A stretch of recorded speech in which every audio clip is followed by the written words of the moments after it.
FC ฝั่งไทยเนาะว่าอยู่ประเทศไทยนี่ในการฉีดยารักษาไข้หวัดใหญ่นี่ฟรีจริงบ่เนาะทุกคนเพราะว่ามี FC คอมเมนต์มาเนาะ FC ก็อยากถามเพื่อเป็นความรู้อยากรู้แน่เนาะแล้วก็เพราะว่า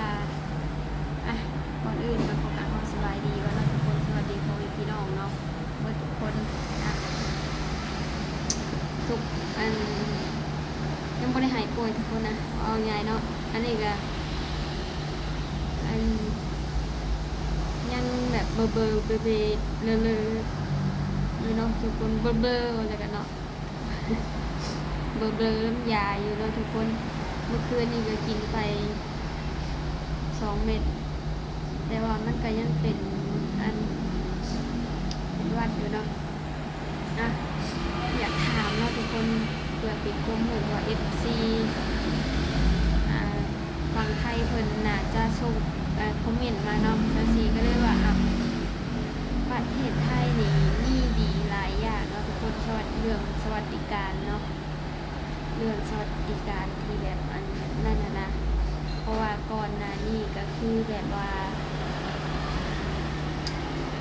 30 บาทรักษาทุกโรคคนรายการอีหยังเกาะที่ว่าเรื่องนั้น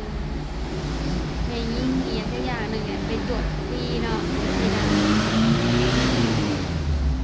แคมทางเนาะทุกคนขอโทษขออภัยได้เสียงรบกวนเสียงมันอาจจะไม่ได้ยินค่ะคนไหนเนาะแล้วก็อันที่ว่า30 บาทรักษาทุกโรคนะก็ทุกมื้อนี้ก็ยังมีอยู่บ่เนาะอยากถามเพราะว่าช่วงหนึ่งคือได้ข่าวว่าจะยกเลิก30 บาทรักษาทุกโรคก็ซีว่าโมน่าจะยกเลิกเนาะเพราะว่าเป็นสวัสดิการที่ว่าดีหลายเนาะทุกคนและก็เสียงหูเนาะว่าไข้หวัดใหญ่ที่ว่าฉีดยาฟรีเนาะคนโมเมนต์สัญชาติไทยนี่ก็ฉีดฟรีบ่เนาะอันนี้ถามเพื่อเป็นความรู้เนาะทุกคนเพราะว่า FC ฝั่งไทยเพิ่นเม่นมาเนาะว่าไปซักฟรีเพราะว่าจะสีกับโมเมนต์คนในประเทศนี้เนาะก็เลยอยากรู้ว่าคนก็ต้องออกไปไกลคนลาวเนาะเพราะว่าจะสิเป็นคนลาวมันกับฟรีคือกันบ่เนาะก็อยากรู้อันนี้ก็บ่รู้เลยว่าจะเป็นยังไงแต่ว่าชซียังรู้เลยว่าตัวเองเป็นอีหยังเนาะเพราะว่ายังบ่ได้ไปตรวจไปยังก็ฟังเบิ่งอาการเนาะว่าคันแบบมันยังเป็นต่อเนื่องอยู่นี่ก็จะได้ไปคลินิกกันทุกคนบ่ได้ไปโรงพยาบาลเนาะคลินิกก็มันก็น่าจะแพงอยู่เนาะทุกคนคันฉีดยาเพราะว่าอีกอย่างเฮาก็บ่ได้มีอีหยังเนาะคันไปคลินิกก็มันก็ต้องแพงอยู่แล้วเป็นคลินิกแบบเอกชนอีหยังสินะแต่ต้องฟังเบิ่งอาการเพราะว่าเป็นมากก็2-3 มื้อเลยแหละทุกคนเพราะว่าหมู่ในนี่ก็เป็นนะมันแบบวนเป็นก็ทุกคนมันวนกันคนนึงเศร้าคนนึงเป็นคนนึงเศร้าคนนึงเป็นมันแบบยังติดต่อกันอยู่นะมันยังบ่เศร้าเลยนะทุกคนนั่นแหละแต่ก็อยากรู้เรื่องนี้เนาะทุกคนแล้วก็ว่าเรื่องสวัสดิการนี่นะทุกคน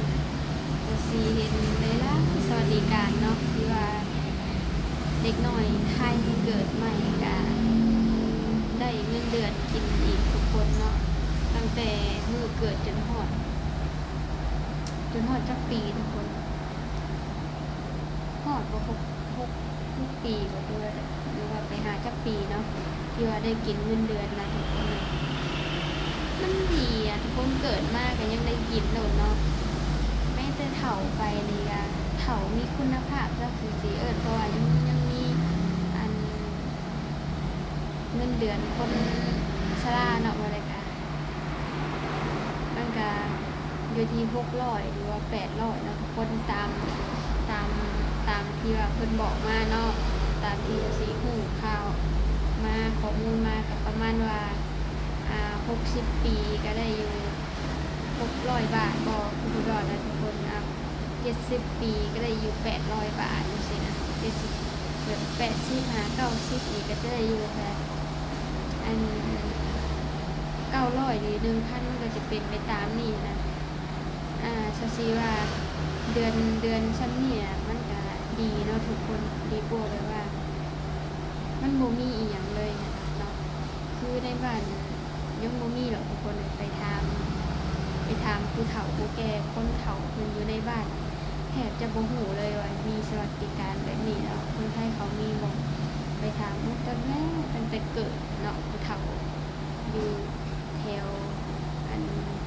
นอกๆนะตามชนบทเนาะไปถามบ่ฮู้แล้วว่าตั้งแต่เกิดยังบ่เคยมียังบ่เคยเห็นเนาะทุกคนเพิ่นก็บอกแบบนี้เลยเนาะพ่อแม่ก็ได้บ่เคยพ้อบ่เคยเห็นเนาะก็บอกว่าทางประเทศไทยเพิ่นมีนะแม้แต่เกิดใหม่นี่ก็ยังมีเพิ่นว่ามันก็ดีแล้วเพิ่นว่าเนาะดีเลยแหละแบบนั้นค่ะเกิดใหม่เด็กน้อยก็ยังมีเงินเดือนกินเท่าไปยังมีเงินเดือนกินอีกโอ้ยอยู่ประเทศเพิ่นน่ะตั้งแบบเกิดใหม่ก็มีคุณภาพเท่าไปยังมีเท่าคุณภาพเนาะแบบยังมีแบบว่าอันความหมายเนี่ยเนาะทุกคนแบบคือแบบในการเท่าเรียกว่ามีกำลังใจเท่าเนาะแบบว่ามีเงินเดือนนี่ยังกินนะคะเนาะทุกคนเพราะว่าเฮาบ่ได้เฮ็ดนั่นเฮ็ดนี่ไปก็ยังว่ามีเงินเดือนให้ซื้ออยู่ซื้อกินเนาะผู้เฒ่าคันได้เดือน800เดือนละ1,000ก็ทำได้เนาะทุกคนแบบลูกหลานก็ป้อนให้นำแล้วก็มีอันนี้นำหั่นน่ะมันก็ดีอีกแบบนึงแถมคนที่แบบเงินเดือนคนพิการนี่ทุกคนถึงแบบว่ามันยังบ่ได้เฒ่าบ่ได้หยังก็คนพิการนี่ก็มีเงินเดือนกินเนาะสักสีว่าดีเนาะคนพิการยิ่งมีเงินเดือนกินเพราะว่ามันน่าสงสารเลยทุกคนคือแบบเฮามีอายุเฮาแก่ไปนี่นะมันก็ยังบ่ปานใดสักสีว่ายังบ่น่าสงสารเท่ากับคนที่แบบเขาพิการโดยที่บ่อยากพิการนะทุกคนเข้าใจบ่อันนี้ก็บ่ฮู้ความคิดแต่ละคนมันบ่คือกันเนาะแต่ว่าสิคิดจังซี่แบบว่าคนที่เขาพิการเนาะ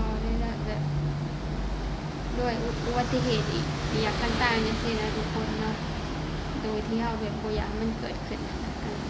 มันดีเนาะแปลว่าตั้งแต่มาทำงานที่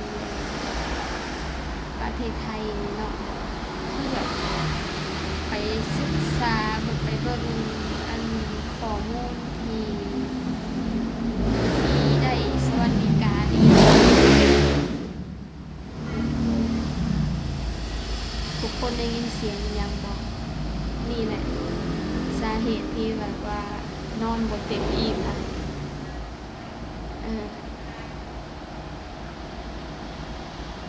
แบบบางเที่ยก็นอนอยู่เนาะตี4ตี5หรือว่าก็แบบประมาณ